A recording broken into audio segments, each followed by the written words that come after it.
Good morning. Okay, children, today I am going to take social for 10th class.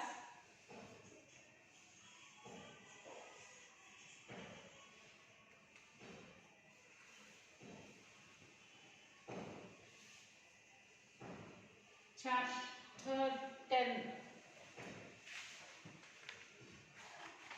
Food Security.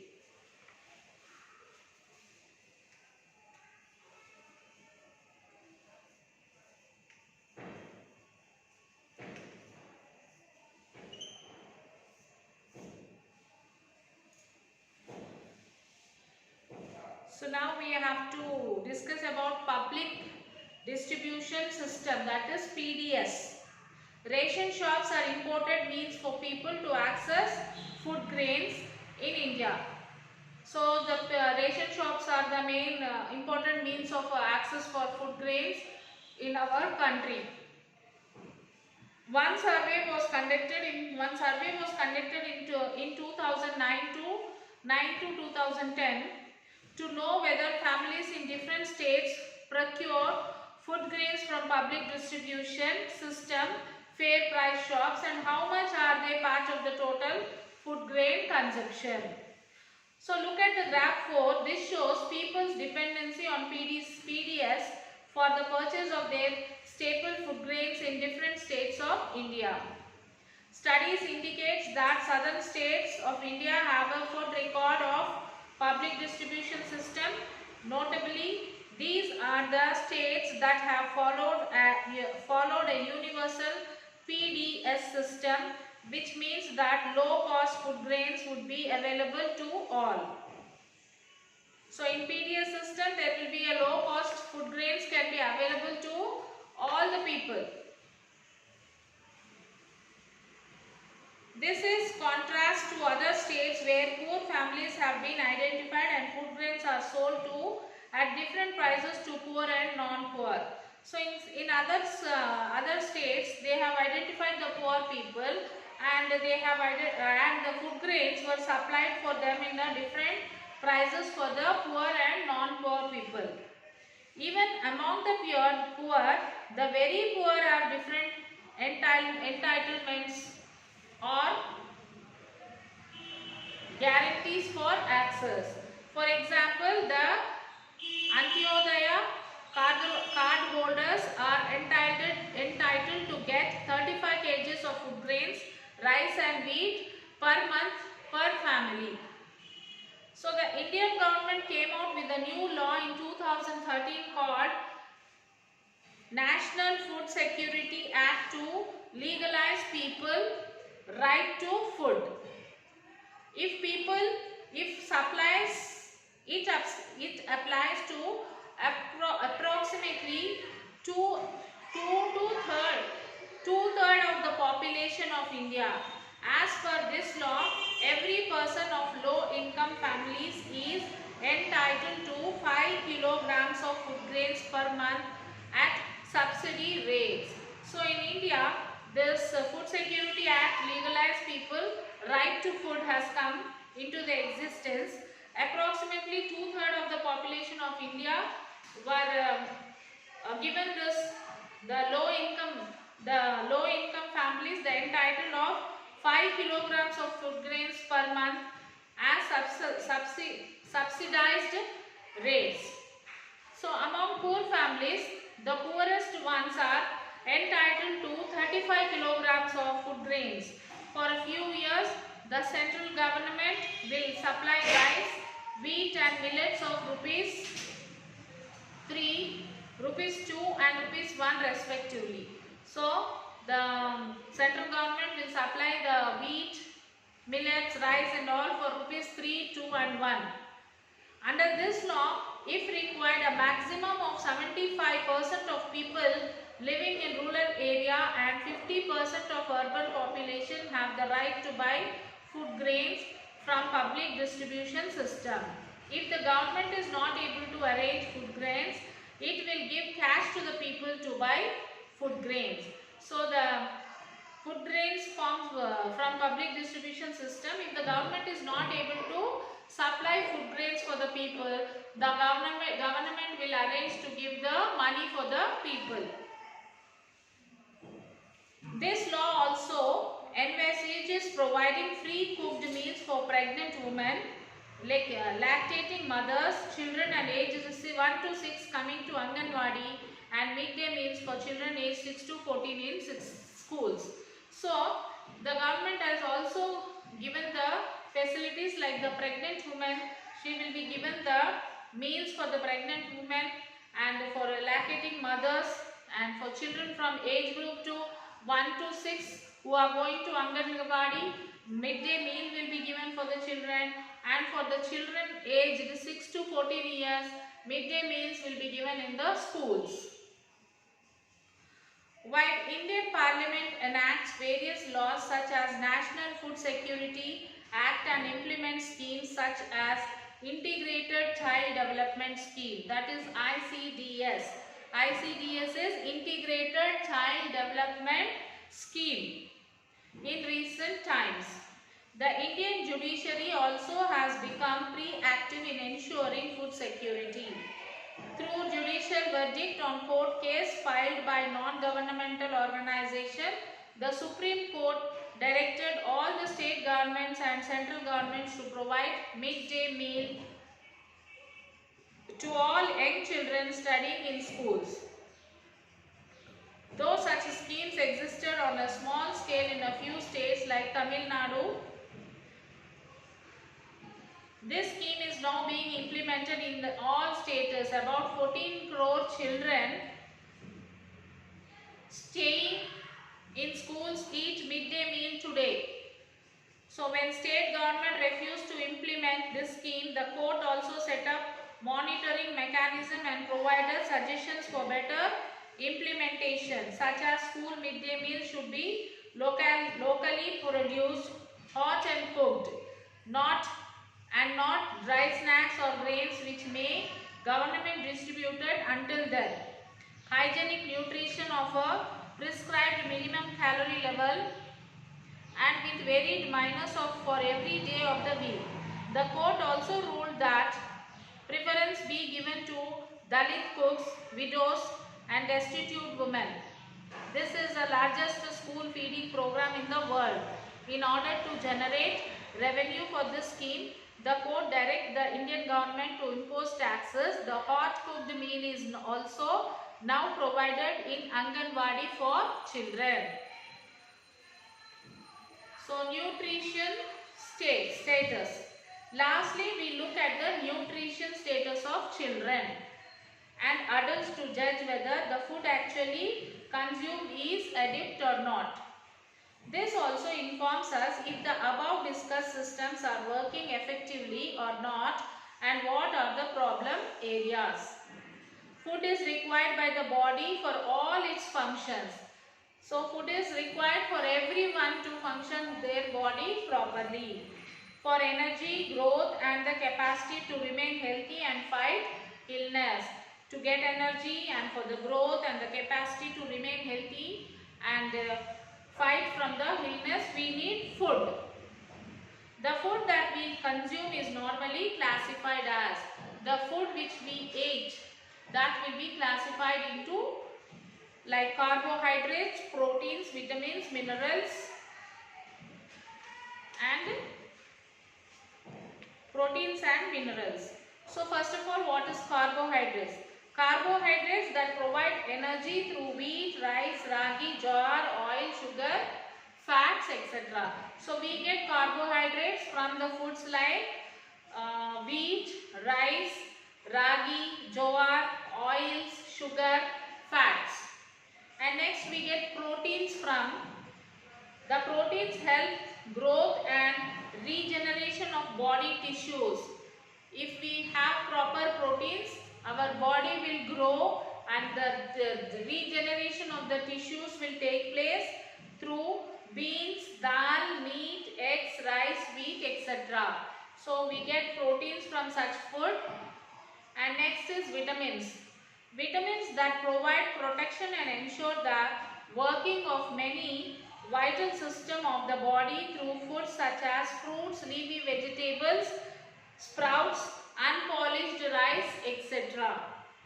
And the minerals that are required in small quantities for many important functions such as iron for blood formation. This is provided through green leafy vegetables, ragi, etc.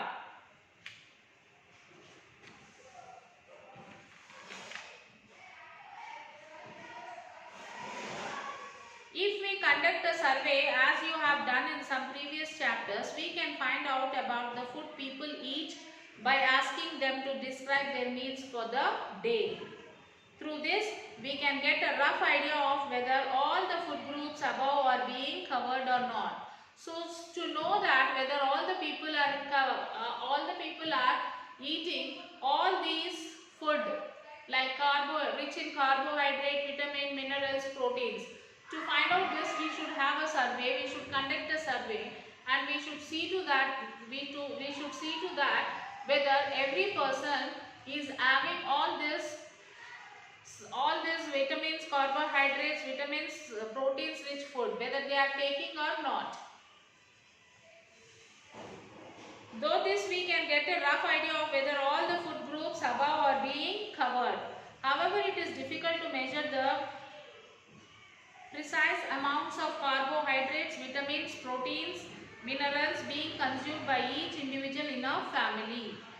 So, nutritionists have devised indicators using height and weight that can inform us whether individuals are well nourished.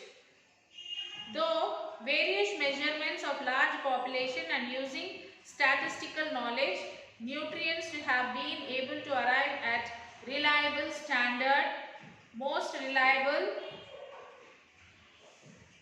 standards range.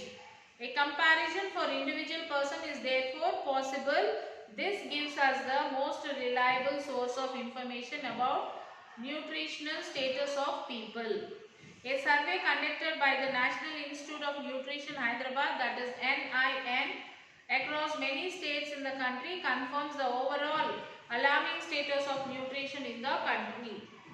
While we have looked at case studies that depict real family situations of undernutrition and poverty in previous classes, it is also important to examine some of these faceless statistics.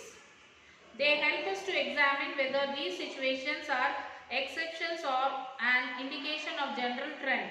They also help us to look at issues that may be hidden and not so obvious to common sense. A discussion about to examine the nutritional status of children, simple but accurate measurements and height and weight are used.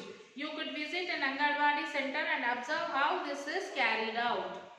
Since children grow fast, their weight changes significantly with age. Unlike in adults, for this indicator be a reliable reading or help then plotted against charts that have been developed by nutritionists to examine if they fall within a normal range or below.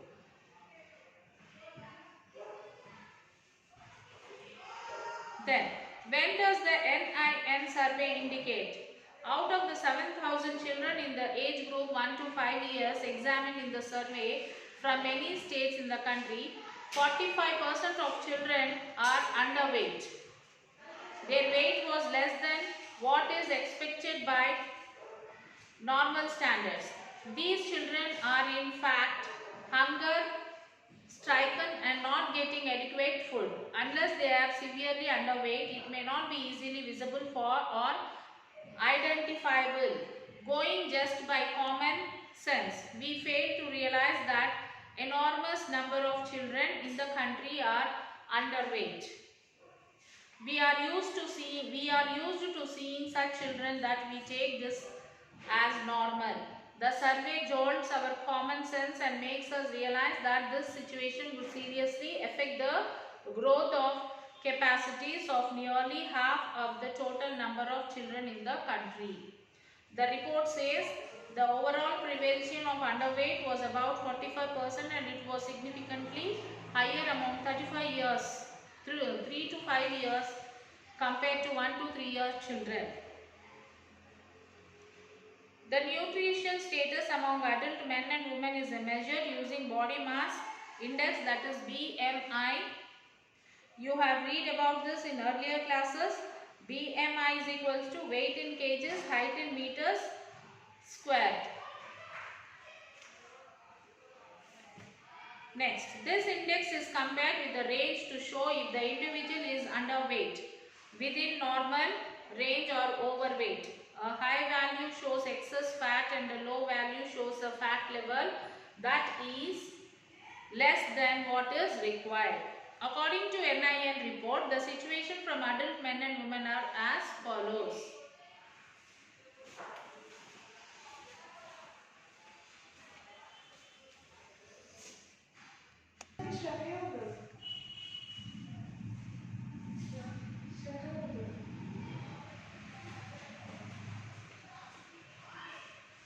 Okay, this index is compared with the range of the show if the individual is underweight, within normal range or overweight.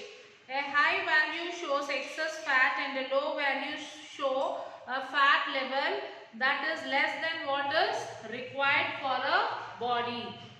According to NIN report, the situation for adult men and women are as follows. The prevalence of choice energy deficiency BMI less than 18.5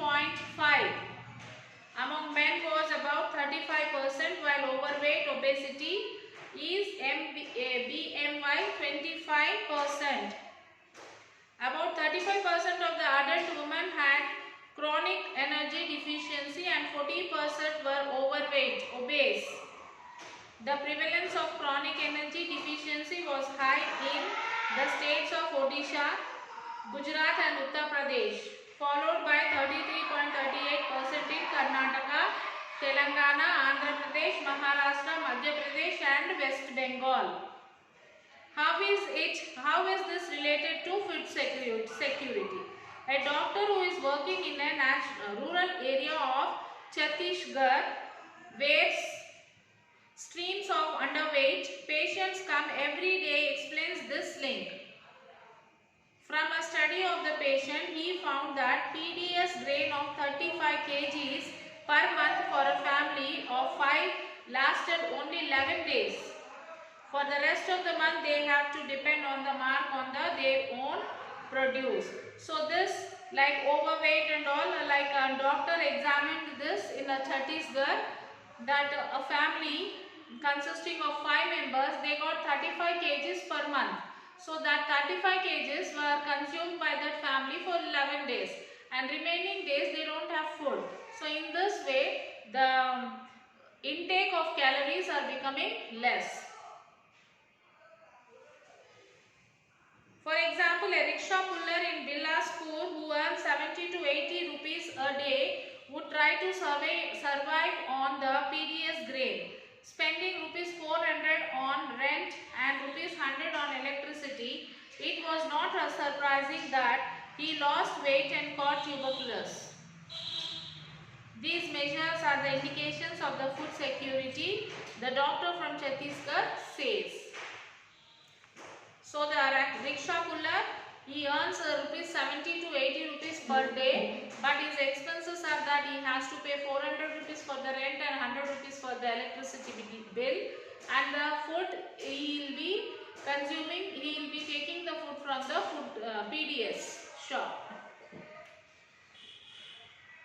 No one would have a longer weight or height if she had access to adequate food. The proof of the pudding is the eating. We can judge all process like efficiency of the PDS, the importance given to growing food crops and the purchasing power of people by looking at a body parameters like weight and height. Besides, a person's height can also tell us whether food was available during his or her childhood. So we can say that by seeing the height of the person, we can say that during his childhood when he is growing, whether he has received adequate food or not. We can still choose to describe overweight and stunt people or malnourished if we like, but I suggest the correct term would be hunger. Summing up, The first section examined the issue of food security from the point of the view of the overall production of food in the country. What can be done to increase the food production remains an important questions. Next, we discussed how availability is measured. A worrying fact is that per person availability of food grains has actually not risen but declined in the recent years. Whatever is produced and is available has to reach the people. This could be through what they purchase in the market or in the ration shop or through schemes.